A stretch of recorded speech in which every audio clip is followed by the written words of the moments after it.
여러분 안녕하십니까, 진성호입니다. 윤석열 선대위에서 약 한 달 동안 총괄 선대위원장직을 맡았다가 결국 배제돼 버린 사람이 있습니다. 바로 김종인 씨입니다. 자, 김종인 전 위원장, 과거에 박근혜 대통령 후보 캠프에 있었다가 또 문재인 대통령이 당대표로 있을 때 민주당의 비대위원회 대표로서 2016년 총선을 하기도 하고, 또 이번에는 이준석과의 친분 때문인지 윤석열 선대위에 오기도 하고 참으로 오락가락했던 인물입니다. 그 김종인 전 위원장을 민주당이 접촉하기 시작했습니다. 방금 전 들어온 뉴스입니다. 중앙일보의 단독 보도입니다. 지금 이재명 민주당 선대 후보의 선대 공동위원장인 박용진 의원이 방금 전 김종인 전 위원장의 광화문 사무실을 찾아가 약 1시간 동안 면담했다고 중앙일보가 보도했습니다. 자, 지금 윤석열 선대위에서 나온 지 일주일이 됐습니까? 아무튼 나오자마자 민주당이 러브콜을 하기 시작했습니다. 물론 김종인 전 위원장의 생각은 이 박용진 의원의 입을 통해서 알려진 것이기 때문에 본인의 입으로는 말하지 않습니다. 그렇지만 이런 만남 자체가 상당히 부적절해 보입니다. 아무리 이 정치계의 도의가 떨어졌다, 상도덕이 사라졌다고 하지만 어떻게 이렇게 어느 날 제1야당의 대통령 후보의 특급 위원장이, 이 총괄 선대위원장이 바로 민주당, 경쟁정당인 집권여당의 후보를 도울 수가 있겠습니까? 이건 김종인 전 위원장의 위신에도 상당한 상처를 줄 겁니다. 그럼에도 불구하고 박용진 의원이 방금 전 1시간, 적지 않은 시간 동안 김종인 전 위원장을 만났습니다. 두 사람은 무슨 말을 나눴을까요? 진성호의 직설 시작합니다. 방송에 앞서 아직 진성호 방송의 구독자가 아니신 분은 붉은색 구독 버튼 눌러주십시오. 더 좋은 방송으로 보답하겠습니다. 자, 어쨌든 김종인 전 위원장이 민주당 쪽 가서 이재명 후보를 도와주는 것도 저는 윤석열 후보에게는 결코 나쁘지 않을 것 같습니다. 김종인 전 위원장의 정체가 드러난 것이기 때문입니다. 김종인 전 위원장은 한 달 동안 총괄선대위원장을 하면서 윤석열 후보의 지지율이 떨어지는데 한 역할을 한 게 아닌가 의심이 됩니다. 물론 윤석열 지지율의 하락이 김종인 때문이라고만 보기는 힘듭니다. 이준석 대표가 한 2주일 동안 방황했기 때문입니다. 그러나 그럼에도 불구하고 이 모든 것을 책임져야 할 사람은 총괄선대위원장 김종인이었습니다.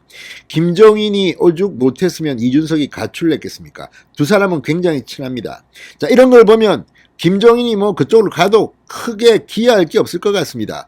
대단한 뭘 갖고 있는 것처럼 이야기했지만 실제로 윤석열 후보를 위해서 한 게 뭐가 있습니까?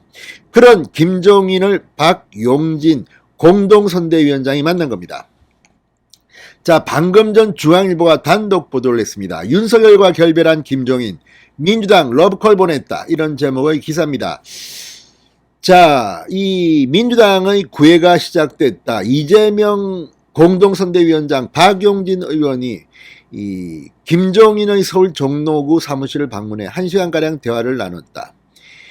김 전 위원장이 윤 후보와 갈라선 이후 급하게 잡힌 약속이라고 한다. 이게 중앙일보의 보도입니다. 김종인이 윤석열과 갈라서자마자 허겁지겁 달려간 민주당의 태도도 문제입니다. 이 정도로 자신이 없습니까? 그러니까 지금 윤석열 후보가 김종인과 결별한 이후 급속하게 지지율이 오르고 자리를 잡기 시작했습니다. 그러니까 김종인을 이용해서 또 민주당이 무슨 정치 공작을 하려고 합니까? 참으로 한심한 정당이라 아니할 수 없습니다. 박용진 의원은 민주당을 많이 도와달라고 김종인 전 위원장에게 요청드렸다. 그러나 이 부분에 대한 답은 듣지 못했다. 정권 유지 혹은 정권 연장 가능성이 조금 커진 것 같다는 제 말에는 김종인 전 위원장이 어느 정도 공감을 표했다. 자, 어쨌든 이 말만 들으면 김종인 전 위원장도 민주당의 러브콜을 받을 것 같지는 않습니다만 그래도 참 좀 그렇지 않습니까? 자, 박용진 의원은 저를 포함해 민주당 내 김종인계 인사들이 수시로 찾아뵈면서 이재명 후보와 민주당에 도움을 달라는 말씀을 드릴 것이라고 말했습니다. 자, 김종인 전 위원장 한때 민주당의 비대위원회 대표를 지냈습니다. 그때 비서실장을 맡았던 게 박용진 의원입니다. 이날 면담에서 김종인 전 위원장은 윤석열 후보와 안철수 국민의당 후보와의 야권 단일화 전망에 대해서는 가능성이 상당히 낮다. 윤 후보, 안 후보 모두 단일화 과정에서 자기중심적으로 움직이며 협상 과정에서 맞부닥칠 텐데 그런 국면을 안정적으로 관리할 인물이 현재 야권엔 없다고 말했다고 박용진 의원이 전했습니다. 그러니까 김종인은 그래도 의리는 하나 있습니다. 안철수하고는 정말 악연입니다. 안 좋아합니다. 그러니까 나가서도 안철수 말이 나오면 이렇게 경계하는 듯한 발언을 합니다. 이건 아주 좋은 태도입니다. 지금 안철수 후보가 이 윤석열 후보의 지지율이 떨어지는 틈을 타서 지금 뭐 지지율이 11% 어떤 거는 15%까지 올랐는데 이거는 오래 못 갈 겁니다. 두고 보십시오. 아무튼 이재명 후보나 윤석열 후보가 계속 무슨 문제가 생겨서 그 반사 이익이 안철수 후보한테 갈 수 있습니다. 이번에는 이재명 후보가 무슨 일이 많이 생겼기 때문에 이재명 후보의 지지율이 안철수 쪽으로 갈 수도 있습니다. 그러나 안철수는 자기의 빛으로 광을 내기는 힘든 후보라는 생각이 듭니다. 상대방이 이 감점을 당하면 그걸 갖다가 끌어오는, 그러니까 조용히 있으면서 끌어들이는 겁니다. 이걸 보면 심상정은 참 딱합니다. 자, 박 의원은 김종인 전 위원장이 윤석열 후보에게 실망했다라거나 안철수 후보는 단일화에 트라우마가 있는 사람이라고 비판적인 언급도 했다고 덧붙였습니다. 이 말을 한 거를 보면 김종인은 윤석열과 이준석한테 조금 불만이 있을 겁니다.